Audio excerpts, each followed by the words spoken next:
महाराष्ट्र में 3 ज्योतिर्लिंग हैं, त्र्यंबकेश्वर, कृष्णेश्वर और भीमाशंकर। अपने इस 12 ज्योतिर्लिंग यात्रा की सीरीज में मैंने सबसे पहले दर्शन करे मध्य प्रदेश के महाकालेश्वर और ओमकारेश्वर के। फिर इस सीरीज में आगे बढ़ते हुए जब मैं महाराष्ट्र पहुंचा तो नासिक में स्थित त्र्यंबकेश्वर ज्योतिर्लिंग के दर्शन करे। अब यहाँ से आगे मुझे जाना था कृष्णेश्वर ज्योतिर्लिंग, जो कि औरंगाबाद के वेरुल में है। लेकिन यहाँ का एक क्रेजी रूल है कि दर्शन करते समय आपको अपने ऊपर के सारे कपड़े हटाने पड़ते हैं। इस समय मैं एक ऐसे ज्योतिर्लिंग आया हूँ जहाँ दर्शन करने से पहले आपको ऊपर से सारे कपड़े उतारने पड़ते हैं। तो इस समय आप दर्शन कर रहे हैं कृष्णेश्वर ज्योतिर्लिंग के। है ना क्रेजी, लेकिन ये रूल ओनली फॉर जेंट्स है, लेडीज में ये अप्लाई नहीं होता है। तो चलिए वीडियो में आगे बढ़ते हैं और दर्शन करते हैं इस अनोखे ज्योतिर्लिंग के, जिसकी शुरुआत मैं कर रहा हूँ नासिक रोड रेलवे स्टेशन से। तो मैं जस्ट अभी नासिक रेलवे स्टेशन पहुँच गया हूँ। तो जो लोग इस 12 ज्योतिर्लिंग की सीरीज में नए जुड़े हैं अभी, उनको मैं बता दूँ कि मैं 12 ज्योतिर्लिंग की यात्रा कर रहा हूँ, जिसमें आज मैं महाराष्ट्र नासिक पहुँचा था और यहीं से मैंने त्र्यंबकेश्वर के दर्शन करे थे। अब मैं यहाँ पहुँच गया हूँ रेलवे स्टेशन। यहाँ से वंदे भारत लेकर के शाम के 4:20 में वंदे भारत आएगी और वो मुझे ले जाएगी औरंगाबाद, जहाँ मैं दर्शन करूँगा कृष्णेश्वर ज्योतिर्लिंग के। थोड़ी देर में वंदे भारत प्लेटफॉर्म पर आ चुकी थी। पर्सनली मुझे ये ट्रेन बहुत पसंद आती है, क्योंकि ये सिर्फ नाम से ही ट्रेन है। इसके अंदर मुझे तो ऐसा फील आता है जैसे मैं किसी प्लेन के अंदर हूँ। ट्रेन स्टार्ट हो चुकी है, हमारी वंदे भारत चल चुकी है अब औरंगाबाद के लिए। ये वंदे भारत के साथ ये मेरा दूसरा एक्सपीरियंस है। अपने पहले एक्सपीरियंस को मैंने व्लॉग भी किया था, जिसका लिंक डिस्क्रिप्शन बॉक्स में है। इसकी विंडो से बाहर का लैंडस्केप बहुत प्यारा था, जिसे देखते देखते मैं शाम 7 बजे औरंगाबाद पहुंच जाता हूं। इस समय आप पहुंच चुके हो कृष्णेश्वर में। जब मैं औरंगाबाद पहुंचा था तो वहां से उसी समय मैंने वहां से ऑटो किया। औरंगाबाद से कृष्णेश्वर की दूरी कुछ 30 किलोमीटर की है, जिसे कुछ 1 घंटे में पूरा कर लिया था। और जब मैं यहाँ आया मैं बहुत थक चुका था, सुबह से मैंने खाना भी नहीं खाया था। आज त्र्यंबकेश्वर के दर्शन करने के बाद वहाँ से मैं डायरेक्ट निकला। जल्दबाजी में कुछ गाड़ी छूट ना जाए या मैं कहीं जाने में लेट ना हो जाऊँ, ये सोचते सोचते मैं सुबह से कुछ भी नहीं खाया था। जब यहाँ पहुँचा सबसे पहले मैंने खाना खाया, उसके बाद ही रूम ढूंढने निकला। मेरा रूम तो मिल जाएगा, लेकिन अगर रूम नहीं ढूंढा और ये रेस्टोरेंट बंद हो गए तो आज रात भी भूखे सोना पड़ेगा। लेकिन रेस्टोरेंट 11 बजे तक खुले रहते हैं और रूम इतनी भीड़ है, यहाँ रूम मिल ही नहीं रहे थे। इतने होटलों में चक्कर काटे, कोई कह रहा है 2000, कोई कह रहा है कि हम सिंगल को देते ही नहीं है, किसी के पास सिंगल रूम ही नहीं है। बहुत मगजमारी करनी पड़ी।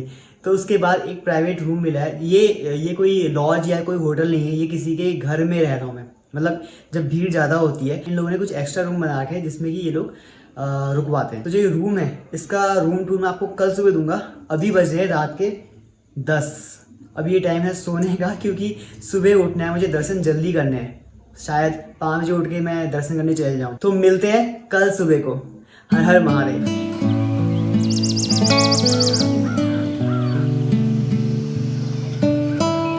गुड मॉर्निंग दोस्तों, अभी कृष्णेश्वर में सुबह हो चुकी है। अब लोग मंदिर को भी जा रहे हैं। अभी मैं यहाँ से खिड़की से नीचे को देख रहा था, फूल पत्ते वाले प्रसाद वाले भी अपना कट्टा भर करके जा रहे थे मंदिर की ओर को। तो पहले इस रूम का रूम टूर देता हूँ, उसके बाद हम निकलने वाले हैं यहाँ से मंदिर के लिए। तो वो था उधर बेड जहाँ मैं सोया था, और यहाँ जितना भी सामान है सब यहाँ के ओनर का ही है, जिन्होंने यहाँ रखा हुआ है। वो उनका शोकेस हो गया। ये मेरा बैग और जूता चप्पल, ये दरवाज़ा है यहाँ का, ऊपर ऐसा कुछ है।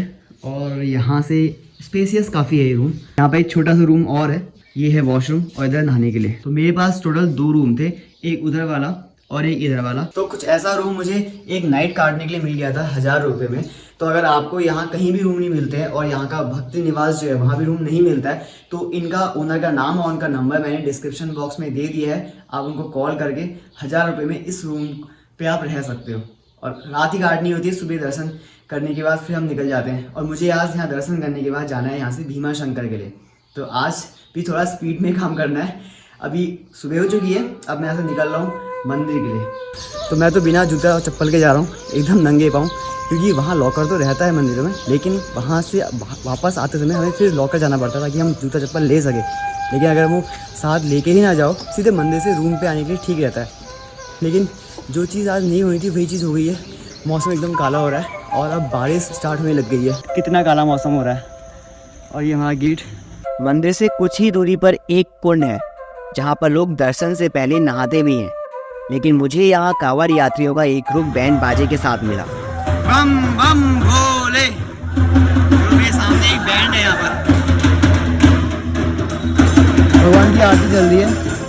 यहाँ इस कुंड में मंदिर है छोटे मोटे, और जो कुंड का पानी है ना वो रुका हुआ पानी है, लेकिन लोग फिर भी नहाते हैं उसमें, मुझे गंदा लग रहा है। तो इतनी ही है यहाँ, मैं तो रूम से नहा करके आया हूँ, तो मैं जा रहा हूँ सीधे मंदिर। कुंड के दर्शन हो चुके हैं, तो मंदिर के बाहर लोग अपनी कांवड़ यात्रा तैयार कर रहे हैं, जो यहाँ से इस कुंड से उठेगी और संभाजी नगर तक जाएगी। सामने का नज़ारा देखो, रोड गीली हो चुकी है, बारिश अभी थोड़ी रुकी हुई है। तो अगर बारिश होती भी है बहुत तेज़ तो मैं छाता लेकर के आया हूँ, और गंगा जल तो साथ में रहता ही है, तो छाता ओढ़ करके हम चले जाएंगे मंदिर।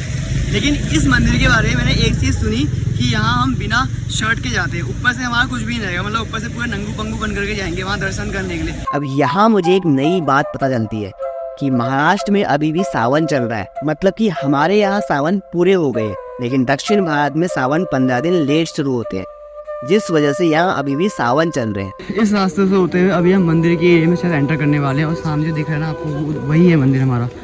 तो इस तरह से यहाँ बैरिकेड्स लगे हुए हैं साइड बाई साइड, हम एंटर कर रहे हैं। और अंदर हाँ लॉकर भी मुझे दिख रहा है एक जगह पे, तो अपने को लॉकर का कोई भी टेंशन नहीं है, जूते चप्पल हम लाए ही नहीं है।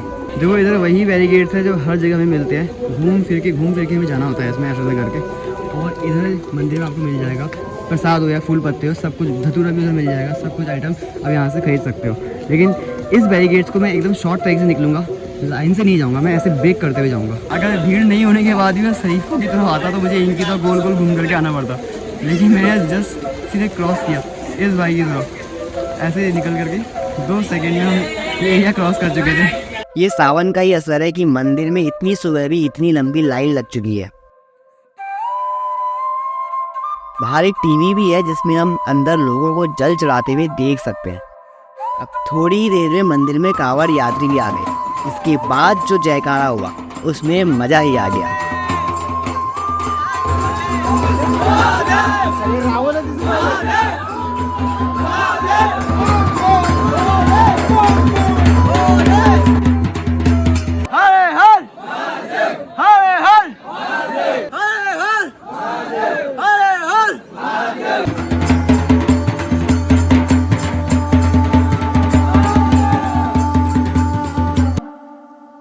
उधर बारिश चल रही है और इधर सब भाइयों ने अपने कपड़े उतार लिए। जय महादेव, जय महादेव।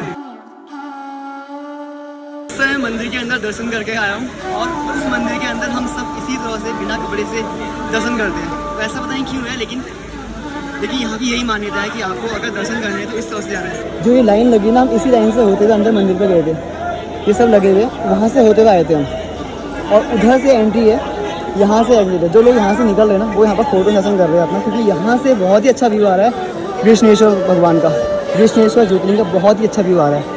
देखो कितना ऊंचा है, हालांकि त्र्यंबकेश्वर से उतना ऊंचा नहीं है, लेकिन फिर भी बहुत प्यारा है। जो अंदर कृष्णेश्वर का जो ज्योतिर्लिंग है, जो गर्भगृह है, वो एकदम गहरे में है कि हम जब उनके दर्शन करते हैं तो नीचे पे उनके रिफ्लेक्शन के दर्शन करते हैं। लेकिन हम नीचे उतरे भी और जल भी चढ़ाया, और मैंने जो रुद्राक्ष लेकर के आया था, रुद्राक्ष में टच करी।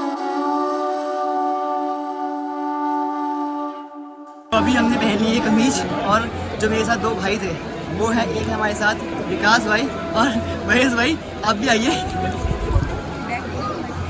महेश भाई थोड़े कैमरा चाहिए, जिसकी वजह से वो कैमरे से दूर भाग रहे हैं। मेरा नाम विकास है, हम हमेशा इधर ज्योतिर्लिंग पे आते जाते रहते हैं वेरूल में, और हमको ये भाई मिले तो बहुत अच्छा लगा इनको। हर हर महादेव। तो कृष्णेश्वर ज्योतिर्लिंग बेलूर जगह पे पड़ता है, जिसमें आज हमने हम इस ज्योतिर्लिंग के भी दर्शन कर लिए। और फिलहाल महेश भाई इस बार ठीक सामने खड़े हैं। महेश भाई हर हर महादेव। हर हर महादेव। कृष्णेश्वर ज्योतिर्लिंग की वीडियो में इतना ही। इससे पहले मैंने त्र्यंबकेश्वर ज्योतिर्लिंग की वीडियो अपलोड करी है, अगर आपने नहीं देखी है तो वीडियो स्क्रीन पर है, तो क्लिक करिए, आपसे वही मिलते हैं।